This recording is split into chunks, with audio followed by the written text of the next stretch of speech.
திடீர்னு அமெரிக்க அதிபர் Donald Trump என்ன செய்கிறாருன்னு கேட்டால், பத்திரிகையாளர்கள் பேசும்போது எங்களுடைய விட்காஃபும் குஷ்னரும் ஈரானோடு பேசி கொண்டிருக்கிறார்கள். ஈரான் அணு ஆயுதங்களை வச்சிருக்கிறத நாங்கள் விரும்பலை. அமெரிக்கா மரியாதைக்குரிய மூத்த ஈரானுடைய தலைவர்களுடன் பேசி இருக்கிறது. ரெண்டு தரப்புமே ஒரு ஒப்பந்தத்தை செஞ்சு கொள்ள விரும்புகிறாங்க என்று சொல்லி பேசியிருந்த காட்சிகளை நீங்கள் பார்க்க முடியும். என்னென்னா, நாங்கள் ஒரு யுத்தத்தை நடத்துவோம், நாங்கள் அழிப்போம் ஈரான் கிளம்பி வந்தாங்க. 3 நாளில் முடியும்னாங்க, 10 நாளில் முடியும்னாங்க. எதுவுமே முடியலை. ஈரான்காரன் நாங்கள் தான் எல்லாத்தையும் முடிவெடுப்போம்னு இருக்கிறான். இந்த ஆள் உட்காந்துக்கிட்டு ஈரானை பற்றி பேசிக்கிட்டு இருக்காரு. அவ்வளவுக்கு மர கலண்டு போய் அடி வாங்கி என்ன பேசுறேன்னு தெரியாம அமெரிக்க அதிபர் டொனால்ட் ட்ரம்ப் பேசுறது மட்டுமல்லாமல், இலங்கைக்கு தேவையான பெட்ரோலை ஈரான் பெற்றுத்தரும், நாங்கள் உங்களுடைய நண்பர்களாக இருக்கிற காரணத்தினால எப்பொழுதும் உங்களுக்கான பெட்ரோலை நாங்கள் பெற்றுத்தருவதற்கு தயாராக இருக்கிறோம் என்கிற ஒரு ஆறுதலான செய்தியையும் சொல்லி இருக்கிறார். நான் யுத்தத்தை நிறுத்துறேன், நாங்கள் 5 நாளைக்கு பேச்சுவார்த்தை நடத்த போறோம், ஈரான் மேல தாக்குதல்கள் குறைக்கப்படும் என்றெல்லாம் சொல்லிக்கிட்டு இருக்கிறாரு. இது எப்படி இஸ்ரேலுக்குள்ள பார்க்கப்படும் என்று சொல்லும் போது, இஸ்ரேலுக்கு இருக்கக்கூடிய, குறிப்பா பெஞ்சமின் நெத்தன்யாவுக்கு இருக்கக்கூடிய பிரச்சனை என்னன்னு கேட்டா,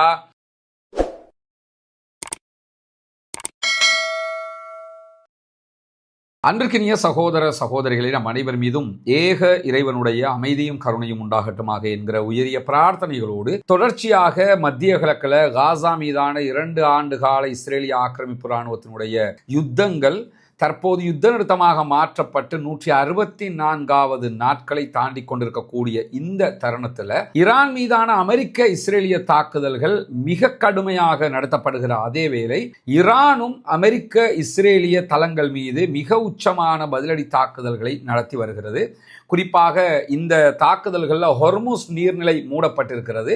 உலகம் முழுவதும் ஒரு பெரிய பெட்ரோலிய தட்டுப்பாடு ஏற்பட்டிருக்கிறது. உலகமே ஸ்தம்பித்து நிற்கிறது என்பது நமக்கு தெரியும். மத்திய கிழக்கு முழுவதுமே விமான போக்குவரத்துகள் நிறுத்தப்பட்டிருக்கிறது. பிசினஸ் எல்லாமே அப்படி ஸ்ட்ரக்காகி நிற்கக்கூடிய நிலைகளுக்கு மத்தியில் ஒவ்வொரு நாடுகளும் எப்படியாவது தங்கள் நாட்டுக்குள்ள பெட்ரோலை எடுத்துக்கிறணுங்கிறதுக்காக படாத பாடுபட்டு கொண்டிருக்கக்கூடிய சூழலையும் நம்ம பார்க்க முடியும். இப்படியான சூழல்ல இந்த நிமிடம் வரைக்கும் யுத்தத்திலே ஈரானுடைய கை மேலே இருப்பதை நம்ம பார்க்க முடியும். அவர்கள் யுத்தத்தில் முன்னிலையிலேயே நின்று கொண்டிருக்கிறார்கள். பதிலடியும் அதே போன்று இஸ்ரேல் அமெரிக்க நிலையங்கள் மீதான தாக்குதல்களும் உச்சமாகவே அவர்கள் தரப்பால் நடத்தப்படுகிறது. குறிப்பாக அமெரிக்காவுடைய வீழ்த்தவே முடியாது என்று நம்பப்பட்ட USS Abraham Lincoln, USS Gerald Ford ஆகிய கப்பல்கள் மீது அவர்கள் தாக்குதல் நடத்தி அந்த 2 கப்பலுமே பின்வாங்கி போயிட்டாங்க யுத்தத்தில் இருந்து. அதே மாதிரி உலகத்திலேயே மிக பலம் வாய்ந்த அமெரிக்காவுடைய கர்வம் என்றே வர்ணிக்கப்பட்ட F-35 விமானங்கள் மீது ஈரான் தாக்குதல்களை நடத்தி இருக்கிறது. உலக வரலாற்றில் முதல் தடவையாக F-35 விமானம் வீழ்த்தப்பட்டிருக்கிறது என்கிற செய்திகளை பார்த்திருக்கிறோம். அதே போன்று டியாகோ கார்சியா என்கிற தீவின் மீது ஈரான் தாக்குதல்களை நடத்தி இருந்தது. ஈரான்ல இருந்து 4000 கிலோமீட்டருக்கு அப்பால் இருக்கக்கூடிய தீவின் மீதே ஈரானுக்கு தாக்குதல் நடத்துகிற அளவுக்கு வல்லமை இருக்கிறது என்பதை ஈரான் நிரூபித்திருக்கிறது. இப்படியான சூழல்ல பலத்த பின்னடைவை சந்தித்துக் கொண்டிருக்கக்கூடிய அமெரிக்காவும் இஸ்ரேலும் யுத்தத்தை ஆரம்பிச்சுட்டாங்க, எப்படி நிறுத்துறது, வெற்றி அடையாமல் நிறுத்த முடியாது என்கிற வகையில் திண்டாடி கொண்டிருக்கக்கூடிய செய்திகளுக்கு மத்தியில் இன்றைய நாள் இலங்கைக்கான ஈரானுடைய தூதுவர் இலங்கையினுடைய அதிபருக்கு விடுத்திருக்கக்கூடிய அறிவிப்புல, இலங்கைக்கு தேவையான பெட்ரோலை ஈரான் பெற்றுத்தரும், நாங்கள் உங்களுடைய நண்பர்களாக இருக்கிற காரணத்தினால எப்பொழுதும் உங்களுக்கான பெட்ரோலை நாங்கள் பெற்றுத்தருவதற்கு தயாராக இருக்கிறோம் என்கிற ஒரு ஆறுதலான செய்தியையும் சொல்லி இருக்கிறார். ஏன்னா நம்ம நாடு இப்போ இந்தியாவுக்கு இன்றைக்கும் LNG போய்கிட்டு இருக்குது. இந்தியா ஈரானோட பேசுகிறாங்க, ஈரான் இந்தியாவுக்கான கப்பல்களை கொடுக்குறாங்க, அதுக்குரிய ஏற்பாடுகள் நடந்து கொண்டு இருக்கிறது.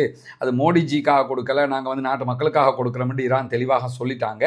சொல்லி கொண்டிருக்கக்கூடிய சூழலில் தான் ஈரானுடைய இலங்கைக்கான தூதுவர் இன்றைக்கு இலங்கை அதிபரிடத்தில் சொல்லும்போது, இலங்கைக்கு தேவையான பெட்ரோலை ஈரானே தரும், அதில் எந்த பிரச்சனையும் இல்லைன்னு சொல்கிறாங்க. யுத்த காலத்தில் நமக்கு கை கொடுத்தார்கள், பிறகு பல நாட்டுக்குள்ள பல அபிவிருத்தி திட்டங்களுக்கு கை கொடுத்தார்கள், இப்பொழுது இந்த நேரத்திலும் நமக்கு கை கொடுப்பதற்கு தயார் என்கிற அறிவிப்பை விடுத்திருக்கிறார்கள். அது ஒரு மன நிம்மதியான செய்தியாகவும் இருக்கிறது. ஏன்னா பெட்ரோலுடைய விலையேற்றம்ங்கிறது கட்டுக்கடங்காமல் போயிடுச்சு.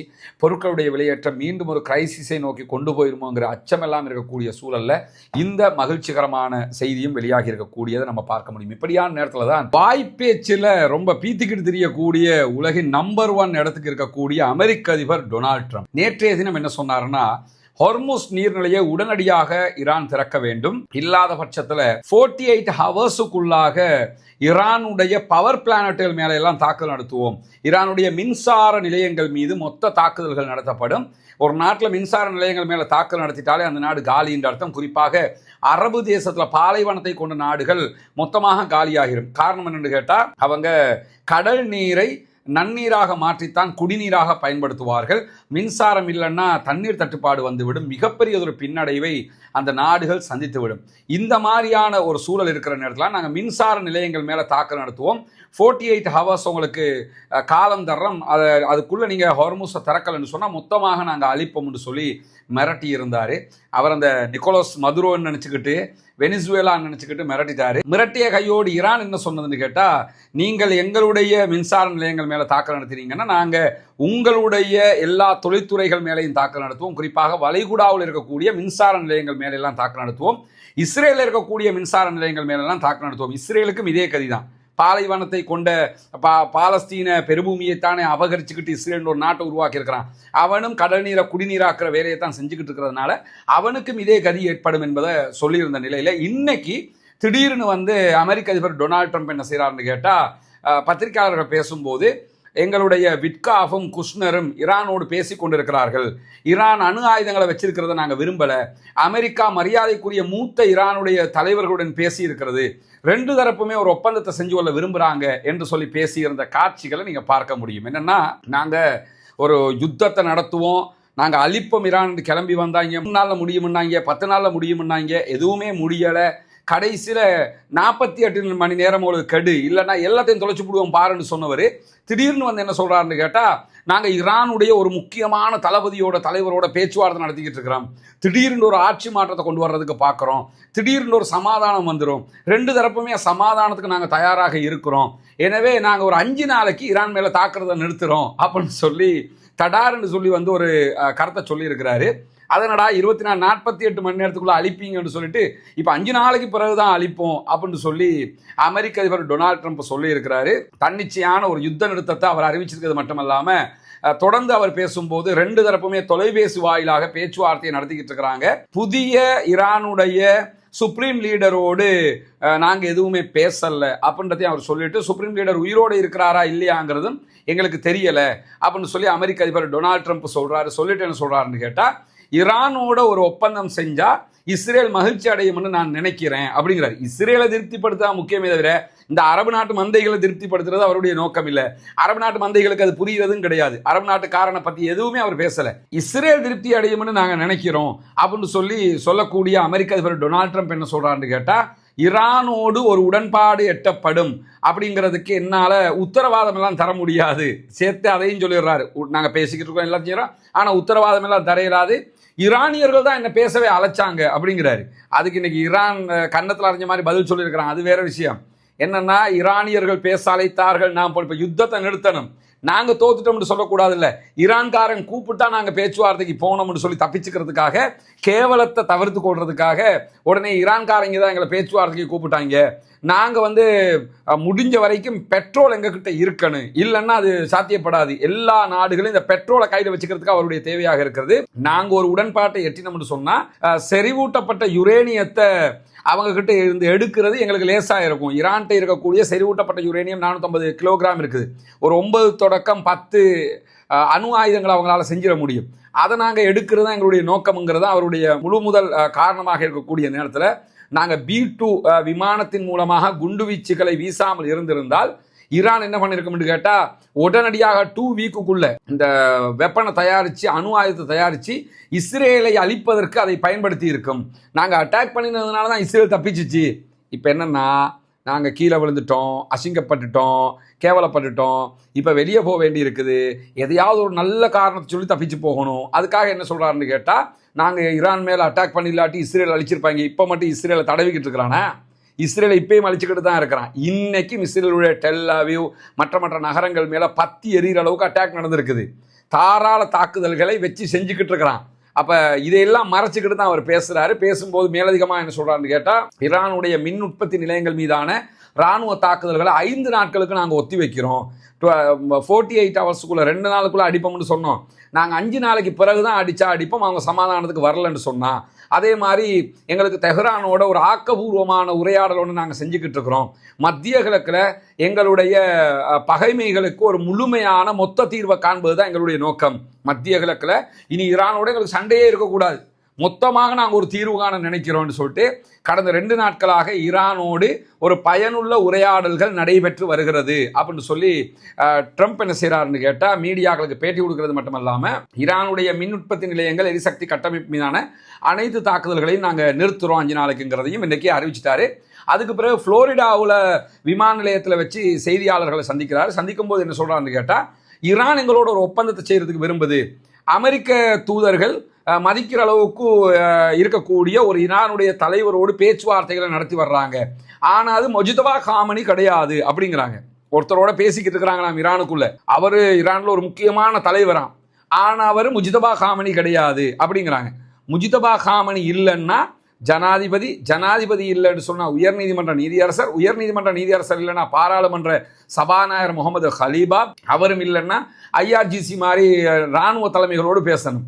இவங்க அத்தனை பேருமே எங்களோட பேசலன்ட்டாங்க. இப்படி ஒருத்தரோடையும் பேசாமல் செவரை பார்த்தாடா பேசினீங்க, அங்கே ஒரு முக்கியமான தளபதியோடு தான் பேசியிருக்கிறாங்களாம், அது முஜிதபா காமனி கிடையாதாம். ஒரு ஒப்பந்தத்துக்கு ஈரான் அவங்களுடைய யுரேனியத்தை செறிவூட்டுறதை நிறுத்தினாங்கன்னு சொன்னால் ஒரு ஒப்பந்தம் முடிவுக்கு வரும், ஹோர்முஸ் ஜலசந்தியும் திறக்கப்படும். அவரே விளங்கி தான் வச்சிருக்கிறாரு, ஒப்பந்தம் வந்தால் மட்டும் தான் ஹோர்முஸ் திறக்கப்படும் சொல்லிட்டு. இது ஈரானுக்கும் பிராந்திய நாடுகளுக்கும் ஒரு புதிய தொடக்கமாக எல்லாம் இருக்கும் தத்துவம் எல்லாம் பேசிட்டு பேச்சுவார்த்தைக்காக ஈரான் தான் எங்களை கூப்பிட்டுச்சு, நாங்கள் போகலை என்று 2வது முறையும் இன்றைக்கு சொல்லியிருக்கிறாரு. என்ன அவ்வளோ அவமானம் அவங்க போனாங்கிறதுக்காக. இதே நேரத்தில் அடுத்ததாக கூடுதலாக சொல்லும்போது அதே புளோரிடாவில் அவர் என்ன சொல்கிறாருன்னு கேட்டால் ஈரானுக்கான தலைமைத்துவ தேர்வுகள் குறித்து அமெரிக்கா விவாதித்து வருது, ஈரானில் ஒரு புதிய தலைவர் வரணும், ஈரானில் ஒரு தீவிரமான ஆட்சி மாற்றமெல்லாம் ஏற்படணும், அது மட்டும் இல்லாமல் வெனிசுவேலாவில் செஞ்ச மாதிரி அமெரிக்கா ஒரு தலைவரை தேடிக்கிட்டு இருக்குது ஈரானுக்குள்ளே. அதான் அவரோட ஒருத்தர் பேசிக்கிட்டு இருக்கிறார்ல, அப்போ இன்னொருத்தரை தேடிக்கிட்டு இருக்கிறிய, இன்னொரு தலைவரை தேடிக்கிட்டு இருக்கிறாங்களாம் ஈரானுக்குள்ள.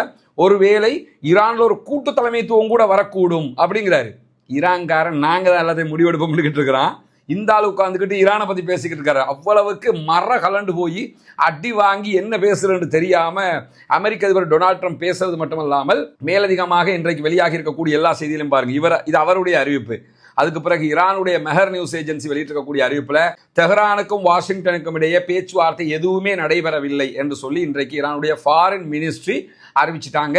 ட்ரம்பினுடைய கருத்துக்கள் எரிசக்தி விலையை குறைப்பதற்காகவும் தன்னுடைய இராணுவ திட்டங்களுக்கு கால அவகாசம் பெற்றுக்கொள்வதற்காகவும் தான் இது அறிவிக்கப்பட்டிருக்கிற 5 நாளை எதுக்கு எடுக்கிறாங்கன்னு கேட்டால் இந்த டிஃபென்சிவ் ஏவுகணைகளை கொண்டு வந்துக்கிறணும், அதே மாதிரி இந்த பெட்ரோல் விலையை குறைச்சிக்கிறணும், பெட்ரோலை எப்படியாவது சப்ளை பண்ணிக்கிறணும், இதுக்கு தான் செய்கிறாங்களே தவிர வேறு எதுக்கும் செய்யலை. எங்களுக்கும் அவங்களுக்கு எந்த பேச்சுவார்த்தையும் கிடையாதுன்னு ஒரு நாட்டில் பேசுகிறாங்க, ஃபாரின் மினிஸ்டரோட தான் பேசுவாங்க.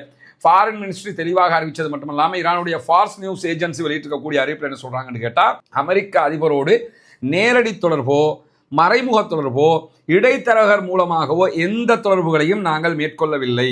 வளைகுடா அதாவது மிடில் ஈஸ்ட் கண்ட்ரிகள் அதே போன்று இஸ்ரேலில் இருக்கக்கூடிய மின் உற்பத்தி நிலையங்களை ஈரான் குறிவைக்கும் என்று சொன்னதோடு அந்த எச்சரிக்கைக்கு பயந்துதான் தற்பொழுது அமெரிக்க அதிபர் டொனால்ட் ட்ரம்ப் எங்களோட பேசுறேன்னு சொல்லி அவராக கற்பனை பண்ணிக்கிட்டு யுத்தத்தை 5 நாளைக்கு நிறுத்துறேன்னு சொல்லியிருக்கிறாரு அப்படின்னு சொல்லி இன்றைக்கு அறிவித்திருக்கிறது ஈரானுடைய ஃபாரின் மினிஸ்ட்ரி. அதை தாண்டி இன்றைக்கு ஈரானுடைய தேசிய பாதுகாப்பு மன்றம் ஒரு அறிவிப்பை விடுத்திருக்கிறாங்க.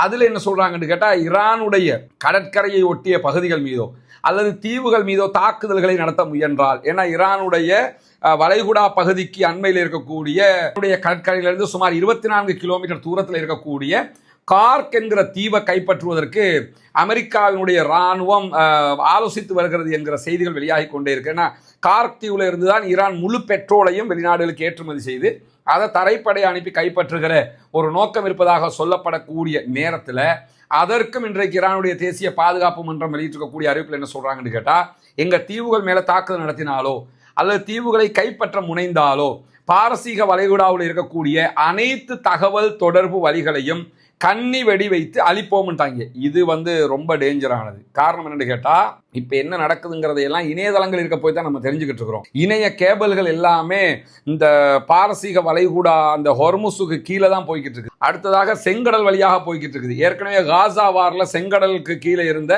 அந்த இணைய கேபிள்களை எல்லாம் ஹவுத்திஸ் கட் பண்ணினாங்க. அதில் என்ன நடந்துச்சுன்னா நமக்கு தெரியும். இப்போ சும்மாவாவது இந்த ஹொர்முஸில் இருக்கக்கூடிய இணைய கேபிள்களை எல்லாம் வெட்டி விட்டான்னு சொன்னால் ஈரான்காரன் அதுக்கப்புறம் எல்லாமே நாசமாக போயிடும். அங்கே நடக்கிறது நமக்கு வரைக்கும் பாதிக்குங்கிறதெல்லாம் நம்ம புரிஞ்சு வச்சுக்கிறோன்னு அந்த அளவுக்கு நாங்கள் இணைய கேபிள்களில் கை வைப்போம் அப்படின்னு சொல்லி அறிவிச்சிட்டாங்க. வளைகுடாவில், அதாவது மிடில் ஈஸ்டுடைய வடக்கு பகுதியில் இருக்கக்கூடிய அவர்களுடைய அந்த கார்க் தீவுல கை வைக்கவே கூடாது என்பதுதான் ஈரானுடைய அடுத்த கட்ட எச்சரிக்கையாக இருக்கிறது. அதற்கு பிறகு ஈரானுடைய இராணுவ செய்தி தொடர்பாளர் அமெரிக்க அதிபர் ரொம்ப கேலி கிண்டல் பண்ணி ஒரு அறிவிப்பை விடுத்திருக்கிறார். ஏன்னா அந்த ஆளை கேலி கிண்டலுக்குரிய ஆள் தானே, அந்த மாதிரி தானே அந்த ஆள் நடந்துக்கிறாரு.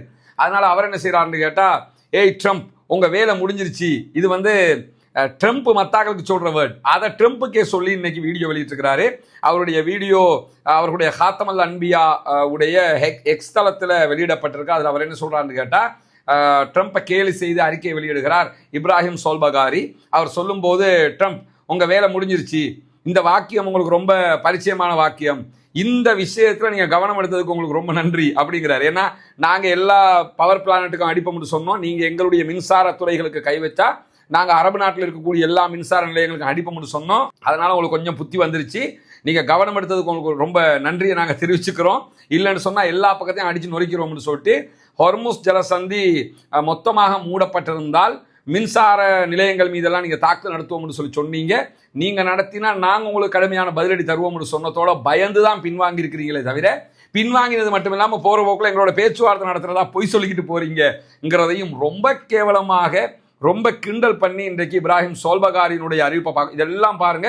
அமெரிக்க அதிபர் சொன்னது பச்சை பொய்ங்கிறது திட்ட தெளிவா தெரியுது. அவங்களுக்கு இந்த யுத்தத்தை விட்டு இப்ப பின்வாங்கிக்கணும், யுத்தத்தை விட்டு ஓடணும், அவ்வளவுக்கு வாங்கி கட்டிட்டாங்க. அதனை என்ன நேற்று ஈரான் இந்த அரபு நாடுகள்லையும் இஸ்ரேல்லையும் இருக்கக்கூடிய மின்சார நிலையங்கள், தயாரிப்பு நிலையங்கள் மேலாம் தாக்கல் நடத்துவோம் சொன்னதோடு தான் இந்த அழுத்தமே அமெரிக்க அதிபருக்கு வந்திருக்கு. எல்லா அரபு நாடுகளும் அமெரிக்க அதிபருக்கு அழுத்தம் கொடுக்க ஆரம்பிச்சிட்டாங்க. அமெரிக்காவோட பேச்சுவார்த்தைகள் எதுவுமே நடக்கலைன்னு சொல்லி இன்றைக்கு ஈரானுடைய பாராளுமன்ற சபாநாயகர் முகமது ஹலீபாப் வெளியிட்டிருக்கக்கூடிய அறிவிப்பிலையும் சொல்லியிருக்கிறாரு. ஈரான் அமெரிக்கா இடையே பேச்சுவார்த்தைகள் நடைபெற்றதாக கூறப்படுவது பச்சை பொய்யான செய்தி. அப்படி எதுவுமே நடக்கல. அமெரிக்கா எந்த பேச்சுவார்த்தைகளுக்கும் எங்களை அழைக்கவும் இல்லை, நாங்கள் அவங்களை அழைக்கவும் இல்லை. அமெரிக்காவும் இஸ்ரேலும் சிக்கியிருக்கக்கூடிய சகதியில இருந்து தப்பிப்பதற்காகவும் அவங்களுக்கு பணம் தேவை. இப்போ சேத்துக்குழிக்குள்ள மாட்டினதுனால இப்போ அவங்களுக்கு பணம் தேவை. பெட்ரோல் விலையை கையாள முடியாமல் இருக்குது. இதுக்காக வேண்டி போலி செய்திகளை பரப்புகிறார்கள். நாங்கள் அவங்களோட யாருமே எந்த பேச்சுவார்த்தையும் நடத்தலை. யுத்தம் தான்.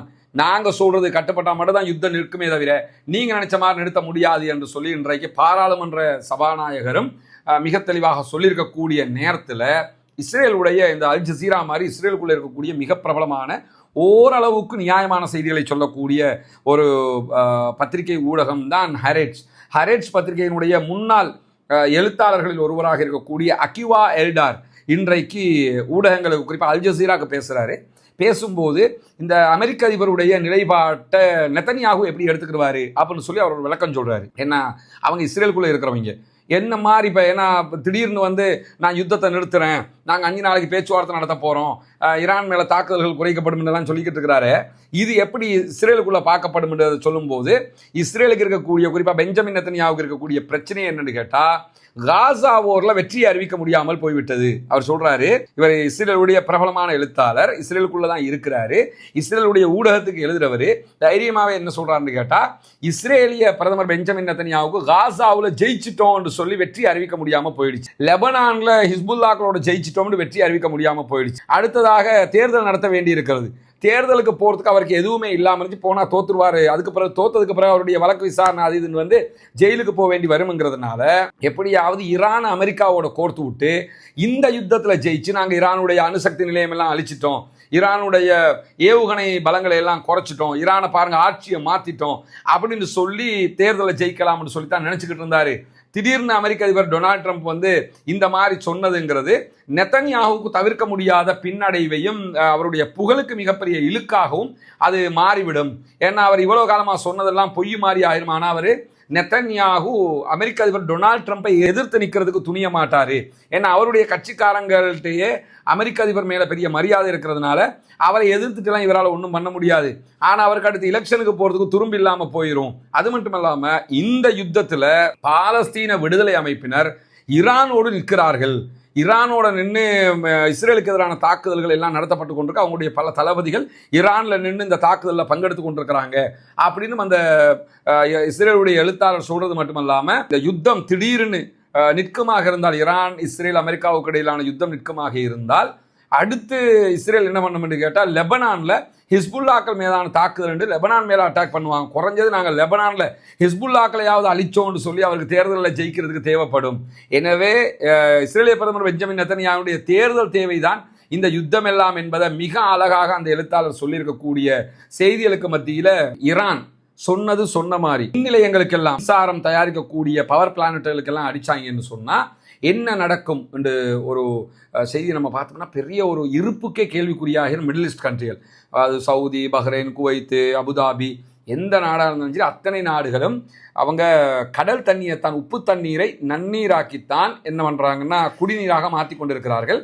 எனவே குடிநீருக்கு மிகப்பெரிய தட்டுப்பாடாக, அங்கே பெட்ரோலுக்கு பிரச்சனையே கிடையாது, குடிநீருக்கு பெரிய பிரச்சனை ஆகிரும். எனவே நாடுகள் எல்லாம் உயிர் வாழ்வதற்கே தடுமாற வேண்டிய ஒரு நிர்பந்தம் ஏற்பட்டுவிடும். அதை தாண்டி அந்த நாடுகளில் ஏசி இல்லாமல் இருக்க முடியுமா? ஏசி இல்லாட்டி செத்து போயிடுவாங்க, அந்த அளவுக்கு ஹீட்டாக இருக்கும். அப்போ கரண்ட் மின்சார நிலையங்கள் மேலே தாக்குதல் நடத்தப்பட்டால் அடுத்ததாக அவர்களுக்கு கரண்ட் இல்லைன்னு ஆகும்போது ஏசி இல்லைன்னு ஆகிரும். இதுவெல்லாம் வளைகுடாவினுடைய உயிர் வாழ்வுக்கே மிகப்பெரிய கேள்விக்குறியாக மாறிடும் அப்படின்னு சொல்லி இன்றைக்கு ஆய்வறிக்கைகள் சொல்லக்கூடிய நேரத்தில் இன்றைய தினம் 76வது அலை தாக்குதல்களை இஸ்ரேலை நோக்கியும் அமெரிக்காவுடைய தளங்களை நோக்கியும் IRGC நடத்தி இருக்கிறது. அமெரிக்க அதிபருடைய அறிவிப்புக்கு பிறகும் அட்டாக் நடந்திருக்கிறது. குறிப்பாக சக்தி வாய்ந்த ட்ரோன்கள், அதே போன்று லிக்யூட் எரிபொருள் கொண்ட கியாம் வகையான ஏவுகணை தாக்குதல், அதே போன்று திட எரிபொருள் கொண்ட சுல்பகார் வகையான ஏவுகணை தாக்குதல்கள்லாம் நடத்தியிருக்கிறாங்க. அமெரிக்காவுடைய 5வது கடற்படை தளம், அது குவைத்தில் இருக்கக்கூடிய தளம், அதுக்கு அட்டாக் பண்ணியிருக்கிறாங்க.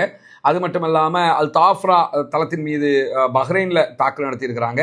விக்டோரியா தளத்தின் மீது தாக்குதல் நடத்தப்பட்டிருக்கு. பிரின்ஸ் சுல்தான் தளத்தின் மீது தாக்குதல் நடத்தப்பட்டிருக்கு. இது எல்லாமே அரபு கண்ட்ரியில் இருக்கக்கூடிய அமெரிக்காவுடைய தளங்கள். அவங்க அந்த தளங்கள் மேலே எல்லாம் உச்சகட்ட தாக்குதல்களை நடத்தியிருக்கிறார்கள். டெல் அவீவ், அஷ்கலான், ஹைஃபா, குஸ்தான் ஆகிய இஸ்ரேலுடைய இராணுவ கட்டமைப்புகள் இருக்கக்கூடிய பகுதிகள் மேலே எல்லாம் கைபர் ஷஹான், அதே போன்ற கியாம் போன்ற கனரக ஏவுகணை தாக்குதல்களை நடத்தியிருக்கிறார்கள். அது மட்டுமல்லாமல் ஹைப்பர்சோனிக், சூப்பர்சோனிக் வகையான ஏவுகணை தாக்குதல்களும் இன்றைக்கு உச்சமாக நடத்தப்பட்டிருக்கிறது என்கிற செய்திகளை நம்ம இன்னைக்கு பார்க்க முடிகிறது. இதுவெல்லாம் இன்றைக்கு வெளியாக இருக்கக்கூடிய மிக முக்கியமான செய்திகளாக இருக்கிறது. எது எப்படி போனாலும் ஈரானுக்கு பணிந்திருக்கிறது அமெரிக்கா, ஈரானுக்கு பயந்திருக்கிறது அமெரிக்கா, ஈரானுடைய எச்சரிக்கைக்கு அனைத்து நாடுகளும் பயந்திருக்கிறார்கள். அதனால தான் உடனடியாக 48 மணி நேரம் கெடு கொடுத்தவர் இப்போ 5 நாள் என்று சொல்லி மாறி இருக்கிறாரு. நீ எத்தனை நாள் கொடுத்தாலும் அடிக்கிறதான்னு சொல்லியிருக்கிறாங்க ஈரான். எனவே இந்த யுத்தத்தில் இந்த நிமிடம் வரைக்கும் ஈரான் அல்லாஹ்வின் உதவியால் வெற்றி வாகை சூடிக்கொண்டே இருக்கிறது என்பதை நம்ம புரிஞ்சுக்கிற முடிகிறது. அல்ஹம்துலில்லாஹ். இந்த அடக்குமுறைகள் நிறுத்தப்பட வேண்டும், ஆக்கிரமிப்புகள் நிறுத்தப்பட வேண்டும், ஆக்கிரமிப்பாளர்கள் ஓய வேண்டும், அடக்குமுறையாளர்கள் ஓய வேண்டும், உலகம் முழுவதும் நிம்மதி பெருக வேண்டும், அமைதி பெருக வேண்டும், மத்திய கிழக்கு நிம்மதி பெற வேண்டும் என்கிற உயரிய பிரார்த்தனைகளோடு மீண்டும் ஒரு காணொளியில் உங்களை சந்திக்கும் வரை விடைபெற்றுக் கொள்கிறேன். வாஹர் தஅவானா அல்ஹம்துலில்லாஹி ரப்பில் ஆலமீன்.